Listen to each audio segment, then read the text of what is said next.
That was Erykah Badu, on and on. Ain't you tired of privileged white dudes pretending, doing judo, like emotional judo, and pretending like they are the ones who are put upon?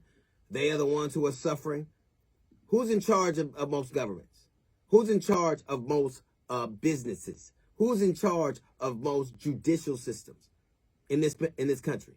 And you actually have to marry to pretend like you're put upon, like something's happened to you. It's galling. You have the most jobs. You have the most opportunities. You have the most leadership. You have the most police presence. You have the most people in the army. You're most represented in the banking departments. You're overrepresented in education.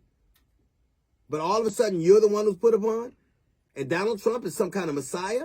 Donald Trump is not a Black Panther. He's a white enablerist. He's a white nationalist. It's not the same. The FBI doing to him is not the same as what they did to the Panthers. It's not the same. He's not a political prisoner. Donald Trump took things that did not belong to him, knowing that they didn't. They tried over the course of over a year and a half to get them back. He thought they were his, and they came and took it from him. And now a law that he wrote has him in jeopardy. Donald Trump did to the United States what he's done to every single business he's ever had. Where's his casinos? Where's his water company? Where's his football team? Where's his state company? Where's his airline? Everything he's touched comes to this, and he's always a victim, and he's the Pied Piper of white victimhood.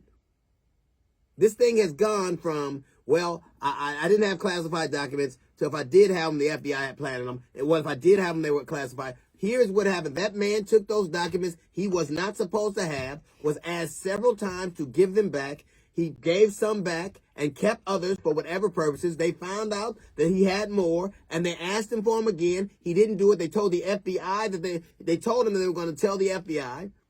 They subpoenaed him. He still didn't do it. What did he want it for? He didn't have executive privilege. After January 20th, 12:01 p.m., he was not the president anymore. That privilege was over, and he knew it. You have the temerity to be upset that the FBI executed a lawful subpoena, but you're not mad at Breonna Taylor's house for getting stormed in and they lied about getting one? I am so sick and tired of white dudes telling me how bad they got it. You don't. It's all in your head. And now you actually are passing laws to make it easier for you. You're not a freedom fighter. You're not a greed people. You mad right now because the game was set up for you to win, and you're losing. You're losing, and you shouldn't be. And you're losing because you think white is enough, and it ain't. I am so sick and tired. If I hear one more white, and this has been going on for the 70s, since the 70s, they thought, oh, they're giving them all our jobs. They're taking all the opportunities. They're doing this, they're doing that. We're playing by the rules you set up. You start to lose, and then you change the rules. In any world, in any way, how is it that you're so aggrieved? And the first president that get raided by the FBI wasn't a black guy, it was a white dude. And that's your messiah? If that is who you believe you aspire to be, that is why you're in the position you're in right now, falling further and further behind, and only have complaints and grievances. White privilege clearly exists. If white privilege didn't exist, you wouldn't feel so bereft of something. You feel like something's been taken from you.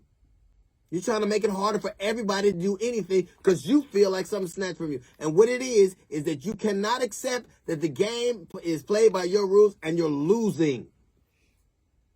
I am so sick and tired of white dudes telling me how bad they got it. Stop. Stop. You know, here's what they're becoming. They're like they're like Jim Buss. They're Fredo. They're the people who got the keys to the kingdom and are eroding it and are mad at everybody else. You don't believe it exists. You run every aspect of our lives.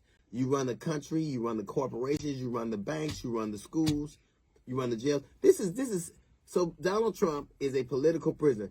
He hired the FBI, chief of the FBI that initiated the raid, the guy who's in charge of it.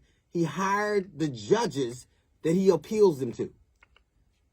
Donald Trump hired all those judges and got all those judges, put all those judges in place because he knew he would see a lot of it. It's transactional for him. Everything. How many times has he made a grievance and then taken it to a court filled with people he put there, and he still lost? And he still lost because he thinks that's the way it's supposed to go. He thinks the United States was his. He thinks that that the army's what he is. He thinks the Attorney General of the United States was his. He thinks the country is his. It's not. It's America's. It's the citizens. You feel aggrieved.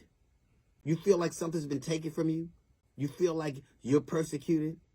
Try walking in somebody else's shoes. That's a little note from the GED section. We got the Jazz Report coming up in 15 minutes. It's the D.L. Hughley Show.